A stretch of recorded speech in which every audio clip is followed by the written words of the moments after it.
del bicentenario de la independencia patria. Nos pareció importante un poco resaltar todos estos avances que hemos tenido en materia de derechos humanos, recordar que arrancamos desde la colonización con una total violación de ellos, pero nuestro territorio ha marcado también hitos, siendo pioneros en muchas de las situaciones. Recordar que ya en 1810 empezamos a hablar de libertad de imprenta, de derechos individuales, una asamblea del año 13 muy importante, marcando muchos derechos, que no se llamaban derechos humanos, pero bueno, derechos que otra gente de las mujeres de otros territorios venían a parir sus hijos porque nosotros garantizábamos la libertad. Y también hubieron marcha atrás en nuestra historia, pero bueno, tenemos que reconocer estas cosas en las cuales fuimos pioneros.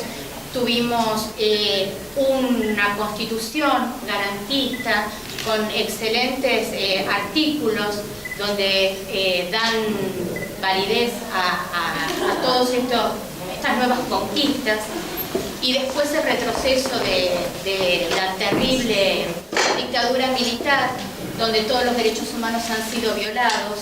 Pero en este devenir también de la democracia pudimos restaurarlo con la creación de una CONADEP, algo también que fue inédito en el juicio de las juntas militares.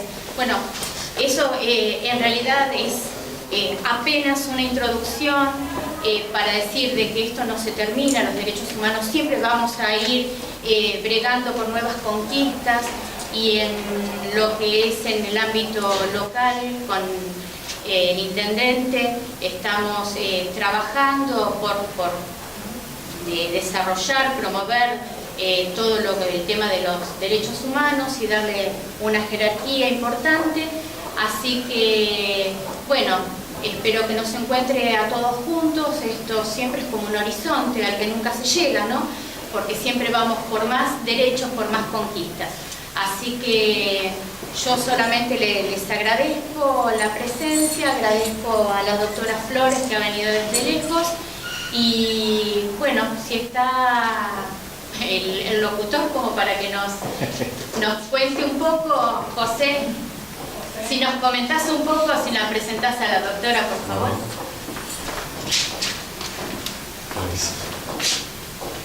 Bueno, hoy estamos haciendo esto un poco, estamos acá.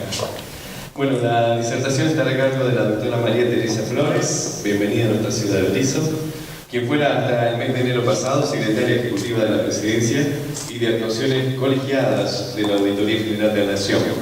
También se desempeñó durante la presidencia del doctor Raúl Alfonsín como subdirectora general de Derechos Humanos del Ministerio de Relaciones Exteriores y Culto.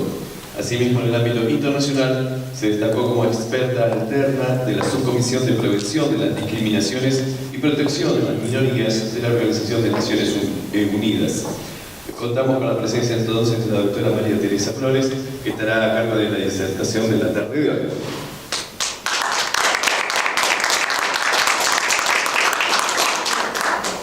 Bueno, primero agradecer muy especialmente tanto a Jorge como a Adriana la invitación que me hicieron, y que lamentablemente los ha hecho esperar con circunstancias ajenas, porque, bueno, estamos lejos pero no tanto. Yo vivo en Lomas, y lo que nos pasa yo lo vinculo con el tema que nos convoca hoy.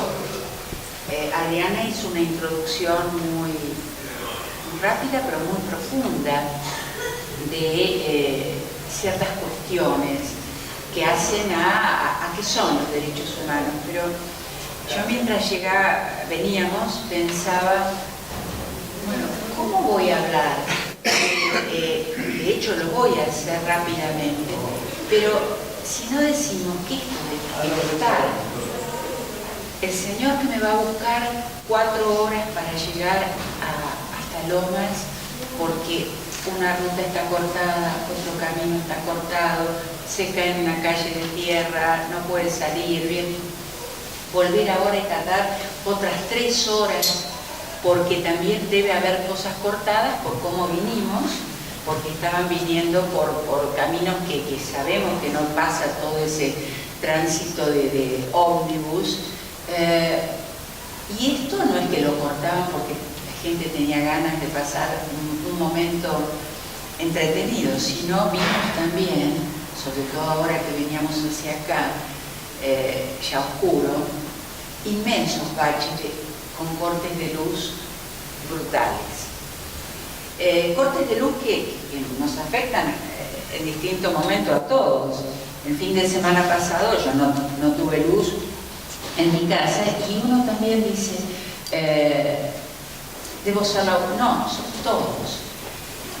Y entonces ver, como cuando hablamos de derechos humanos, estamos hablando de esto que nos pasa, de esta situación. Estos son derechos humanos que no tenemos o que los tenemos muy disminuidos.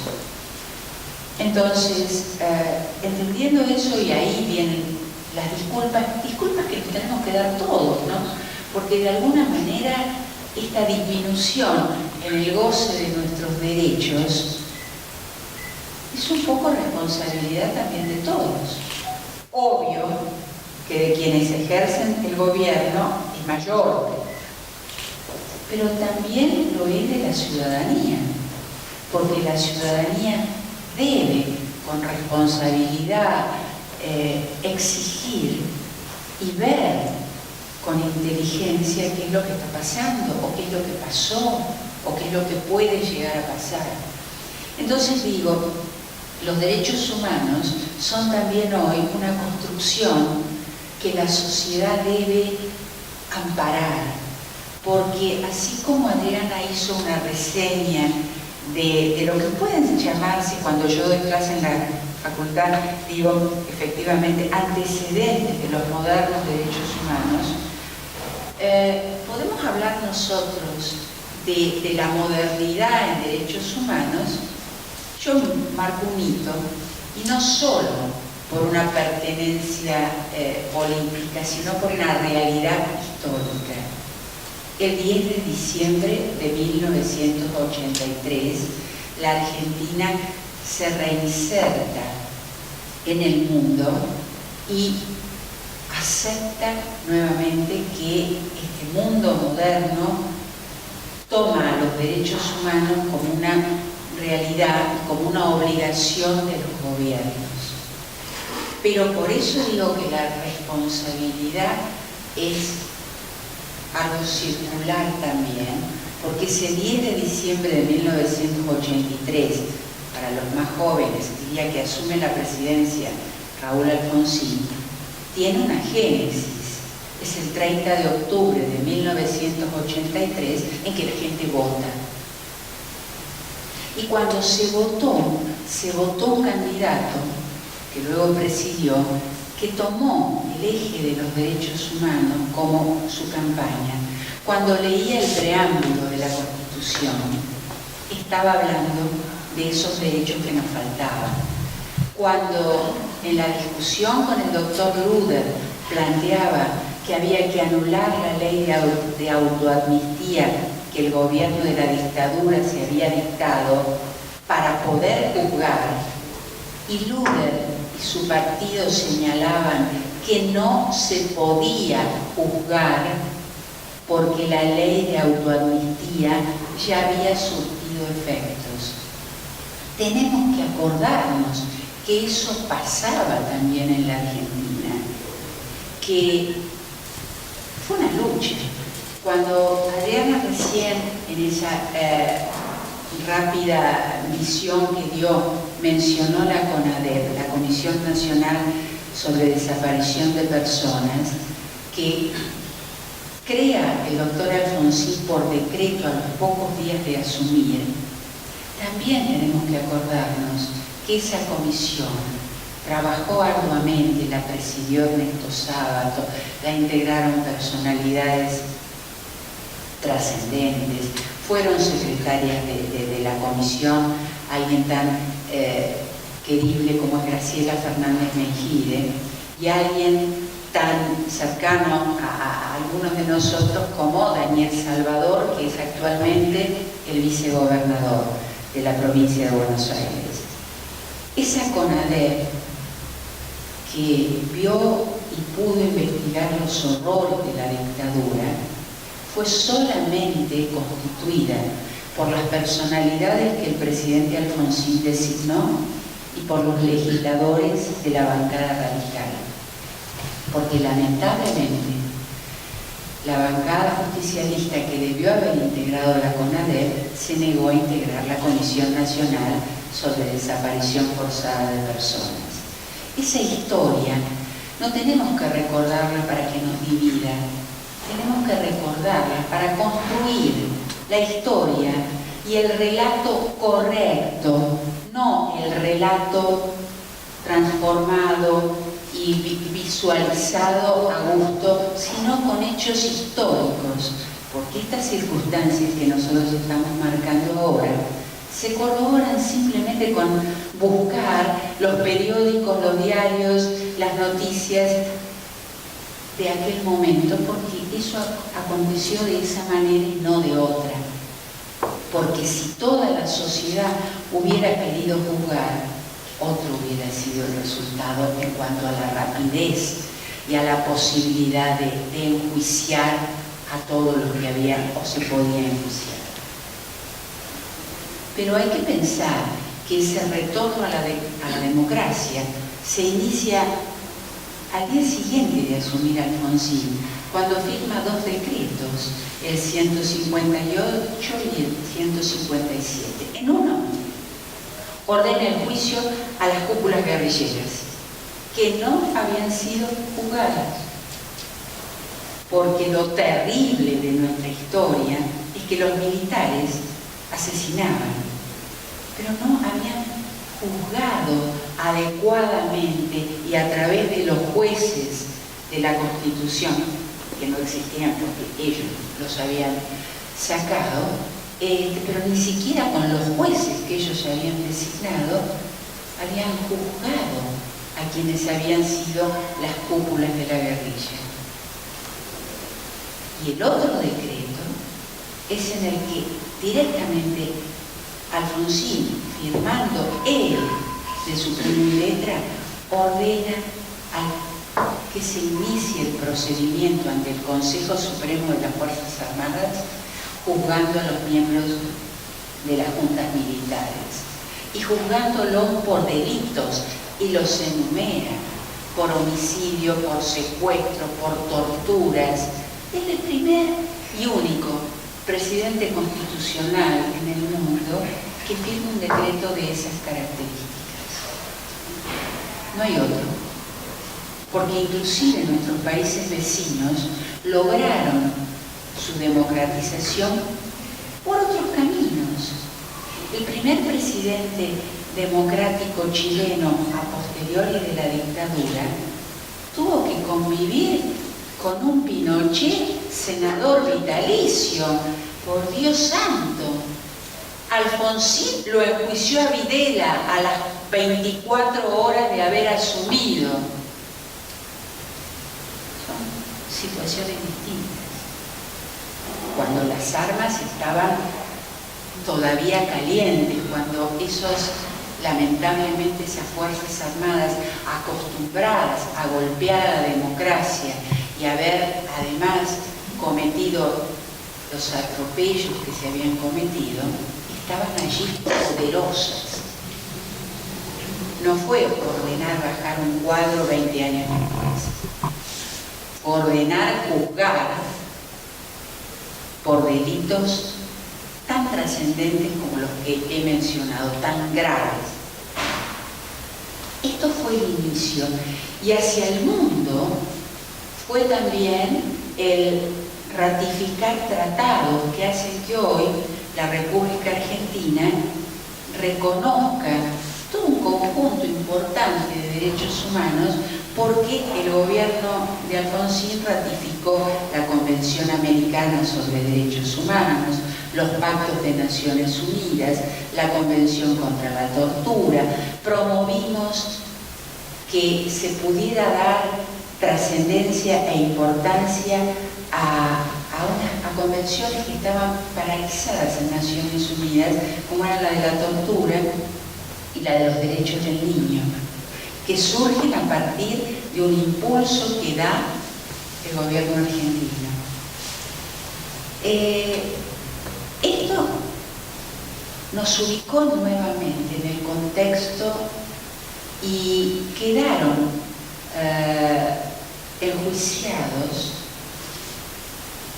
cuando termina el gobierno de Alfonsín, y más allá de las medidas que tuvo que tomar para ponerle algo que él quiso poner coto de entrada, porque su proyecto de modificación al Código de Justicia Militar llevaba en uno de sus artículos lo que era la noción de la obediencia debida, porque como un hombre, un político de la talla de él, sabía que no iba a poder juzgar a todas las Fuerzas Armadas, porque además no tenía sentido eso. Había que juzgar a quienes habían decidido las políticas, a quienes habían cometido las tropelías mayores y tan dolorosas. Sin embargo, para lograr que el Código de Justicia Militar pudiera modificarse con la posibilidad de que las cámaras federales pudieran rever las decisiones del Consejo Supremo, tuvo que avenirse a que, por pedido de los senadores de Neuquén, los hermanos Zapag, que tenían una hija desaparecida, se sacara ese artículo. Yo me acuerdo cuando los senadores radicales lo van a ver y le dicen: mire, Raúl, esto no sale así. Y si no tenemos esos votos, no salen, porque el peronismo votaba en contra. El radicalismo nunca tuvo mayoría en el Senado. Se necesitaban los votos de los senadores de Neuquén. Y Alfonsín dijo: bueno, señores, serán los jueces los que marquen esa situación de que no voy a empezar a juzgar al cabo que estaba en el lugar donde a lo mejor tenían un detenido irregular. Tengo que juzgar a quien dio la orden, a quien torturó, a quien se excedió. Los jueces no lo hicieron.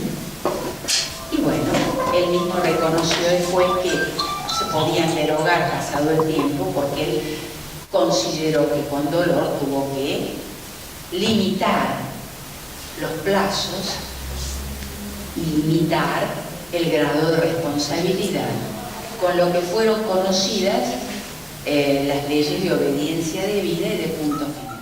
También lo tenemos que recalcar cuando el siguiente presidente constitucional del Partido Justicialista, el doctor Menem, indultó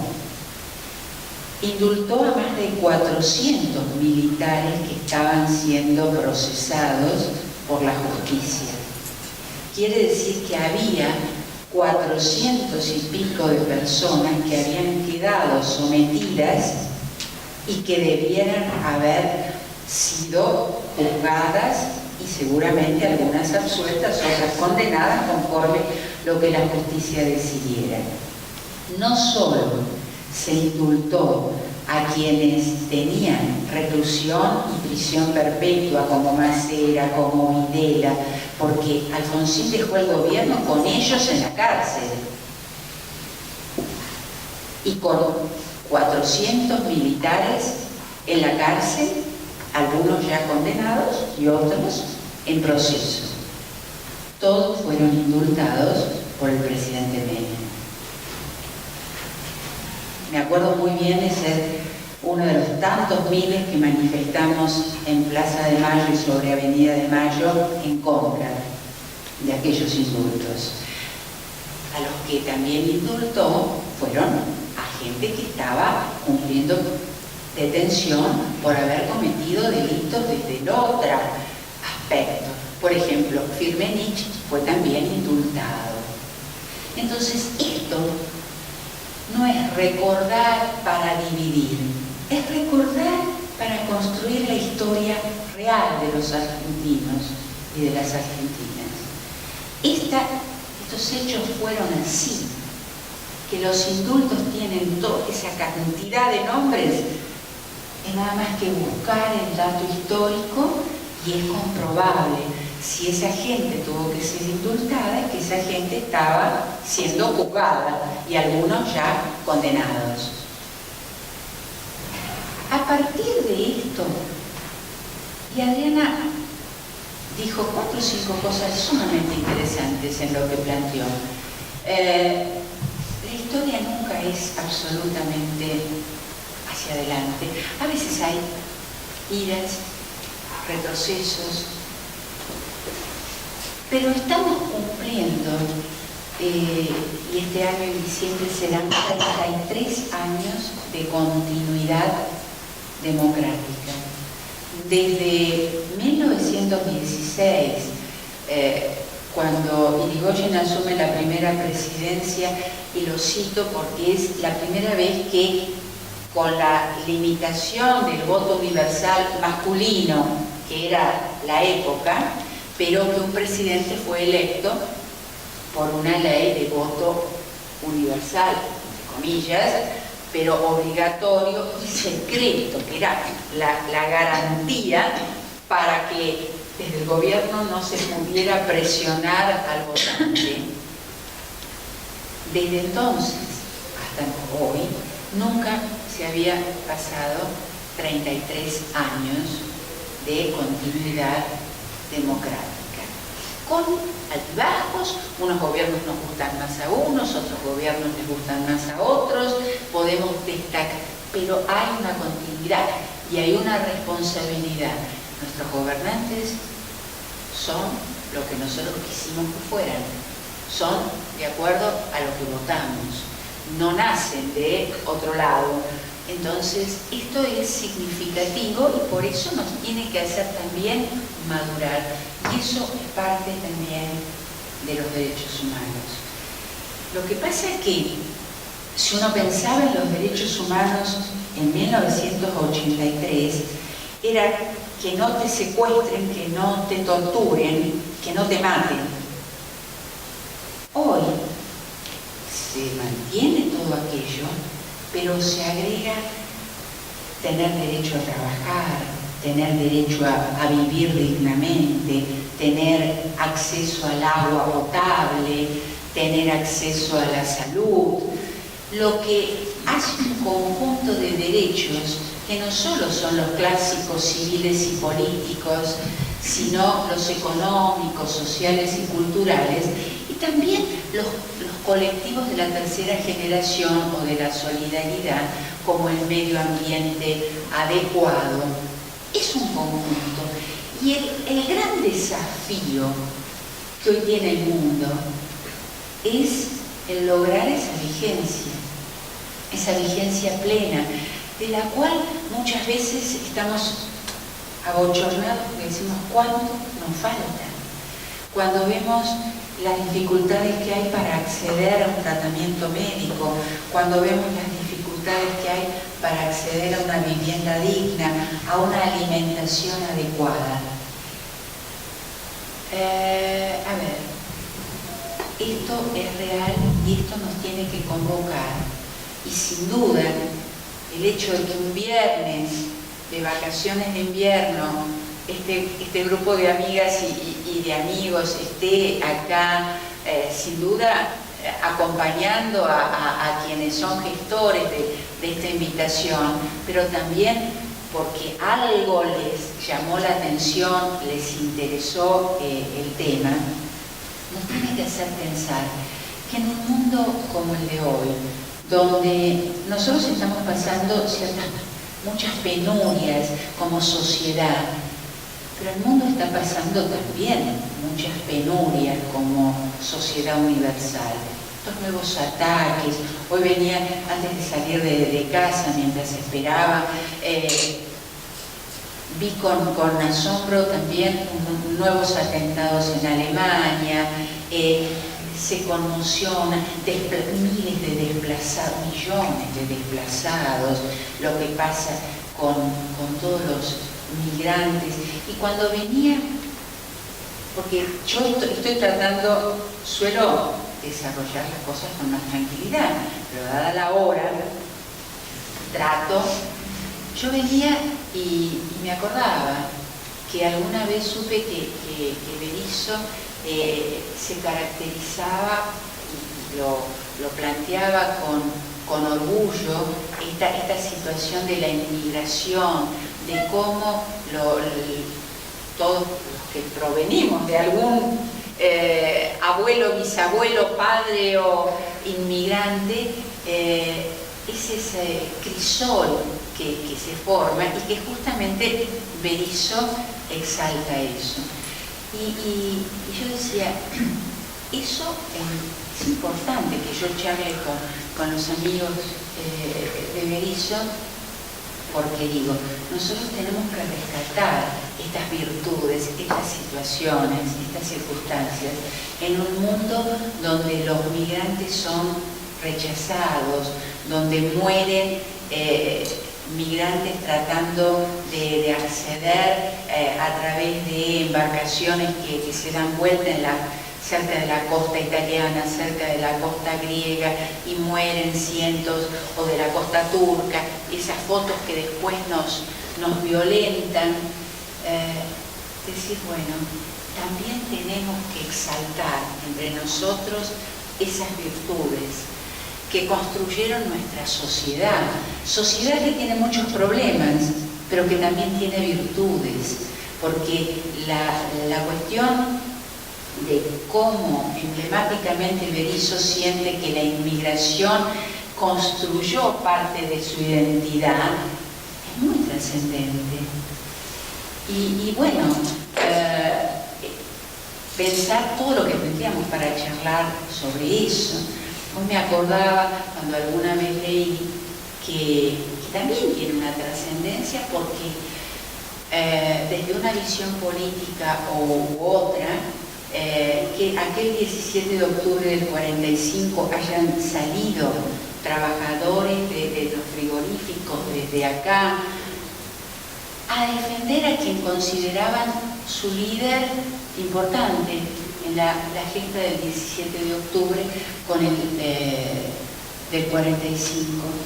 O acordarse que también Berisso fue en una situación menos halagüeña como la anterior, el lugar donde murió alguien trascendente también para los derechos humanos, como fue don Crisólogo Larralde. Porque Larralde se muere en un acto político acá en Berisso, y Larralde había sido el inspirador de la incorporación a la Constitución del artículo 14 bis. El artículo 14, mi padre fue convencional en esa convención del 57, y siempre me contaba de chiquitita que era Larralde quien los había inspirado.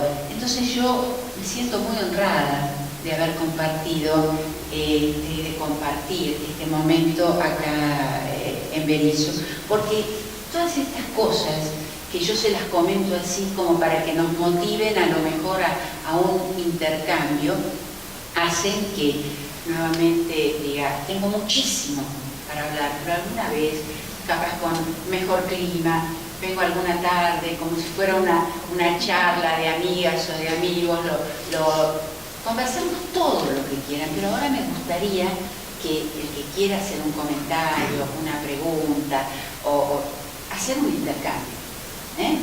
No sé si estaba previsto, pero me parece que es lo que me gustaría, y capaz que hay algo más que podemos decir. Así que este micrófono, o desde donde quieran, me gustaría que ustedes opinen.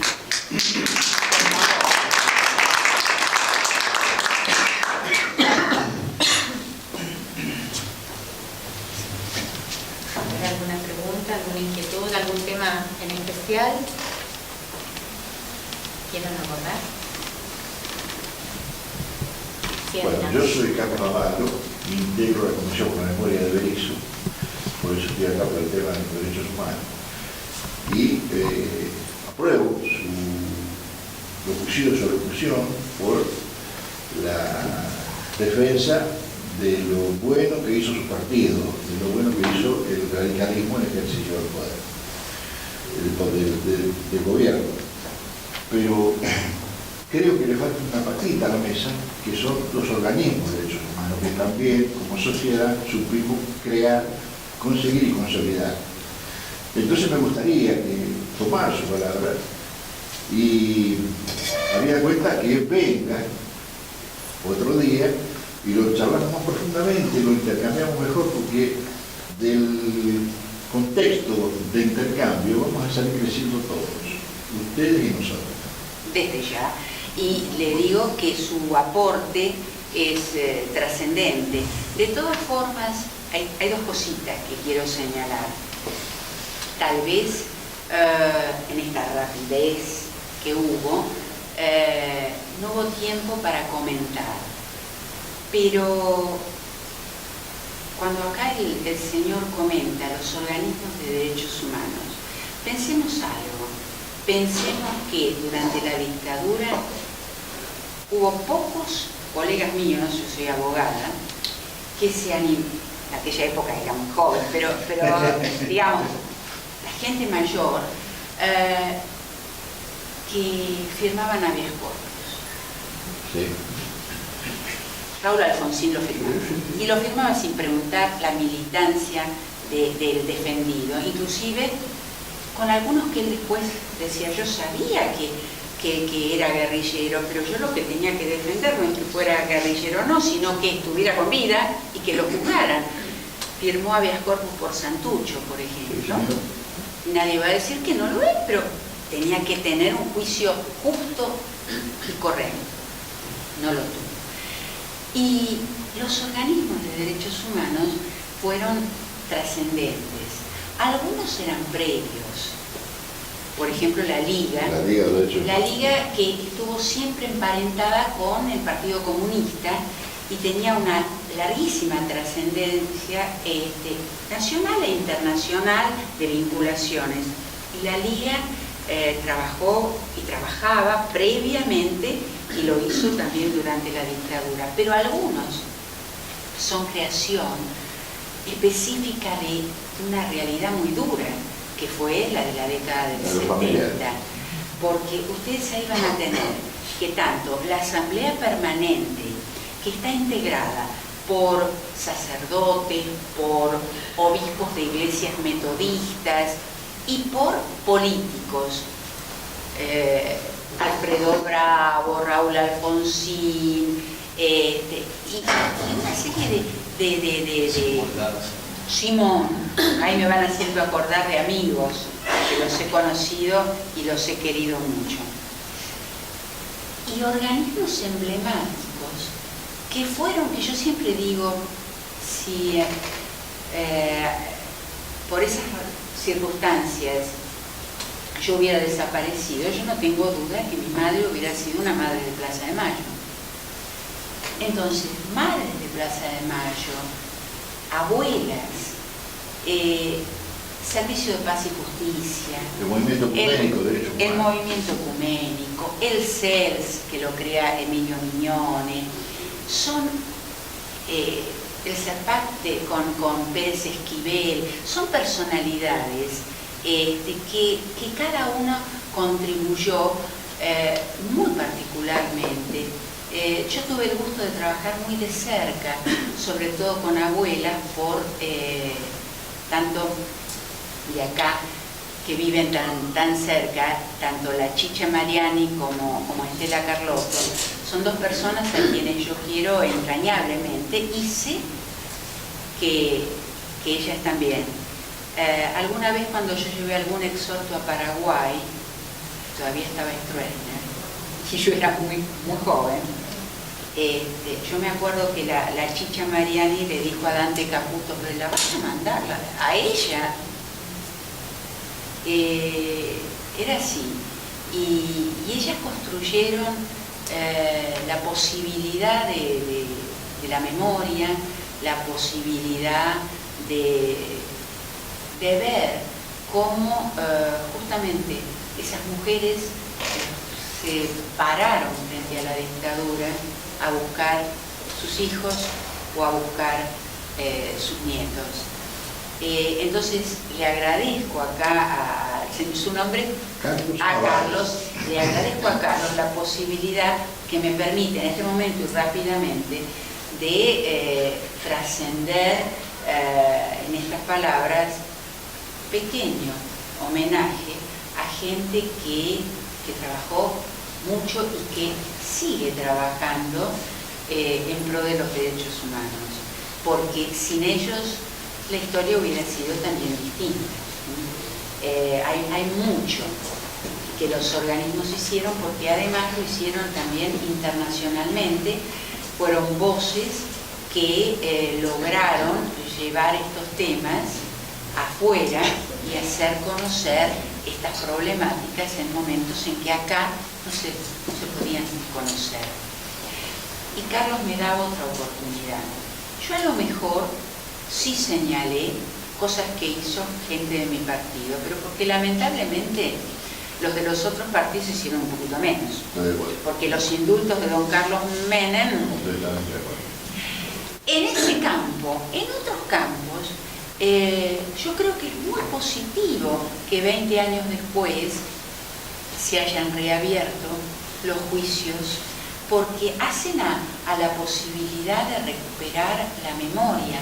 Ahora, yo como abogada tengo que decir, no es lo mismo juzgar cuando acabo de salir y ser ejemplo y modelo, porque el gran tema es que Argentina sigue siendo el único ejemplo en el mundo de una dictadura que termina un día y que a los 2 días está siendo juzgado con entorpecimientos. El Consejo Supremo de las Fuerzas Armadas dijo que no había nada para juzgarlos.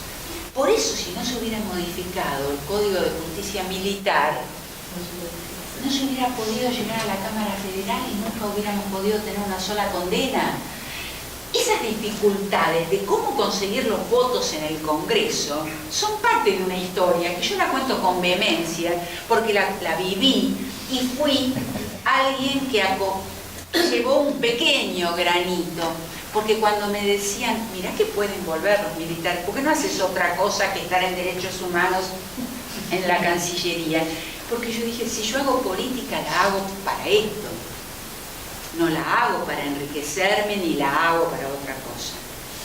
Y eso es algo que a mí me trasciende y que hace que usted pueda sentir que es un discurso de partido. Yo creo que es un discurso argentino. Yo no lo dije. Porque dije las bondades de los otros.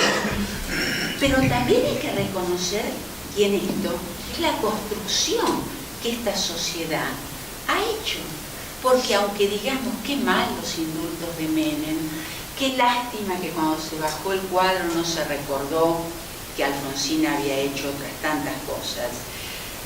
Sin embargo, esa suma de cosas buenas, de cosas que podemos considerar errores unos, virtudes otros, hace que hoy, 33 años después, sigamos votando, sigamos eligiendo y podamos dar este ejemplo que, vuelvo a decir, es trascendente en la historia argentina, porque los golpes de Estado realmente han quedado atrás.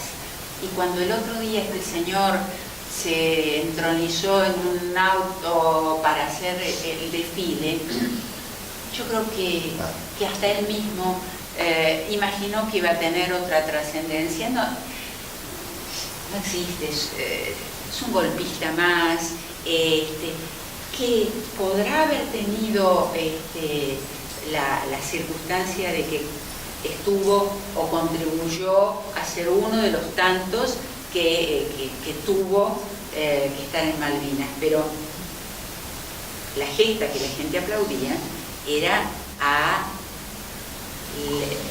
lo heroico de los combatientes que combatieron con pocas armas, con esto. Y yo digo, con el tiempo va a haber un reencuentro, porque también son otras las Fuerzas Armadas, la democracia, y yo no puedo irme de acá sin decir que hay un pilar para los derechos humanos que es la educación. Y la educación de la democracia va a hacer que tengamos cada día fuerzas armadas para la democracia, como la tienen muchos países que se sienten amparados, y no fuerzas armadas que vengan a combatir a la ciudadanía con armas que uno solo las imagina en el delincuente. Y hubo situaciones que yo siempre digo, ¿por qué es peor el delito cuando lo comete el Estado? Que eso es también el del tronco de la temática de derechos humanos, porque el responsable de la violación de los derechos humanos es el Estado. Entonces me dicen, pero cuando un ladrón asesina a una persona, sí, pero al ladrón yo puedo poner toda la fuerza del Estado para combatirlo. Al delito lo debo combatir con el Estado. Cuando es el propio Estado el que comete el delito, el delincuente, ahí me quedo desarmada, y por eso el valor de lo que Carlos me recordó, que yo no había mencionado, de los organismos de derechos humanos y de los partidos políticos que, como podían, trabajaban en contra de lo que estaba haciéndose desde el Estado. No es que uno está en contra de las Fuerzas Armadas cuando uno plantea las violaciones a los derechos humanos, uno está en contra de lo que fue una política de Estado que hizo a las Fuerzas Armadas ser elementos que cometieron los más graves delitos que hoy la humanidad conoce como delitos de lesa humanidad.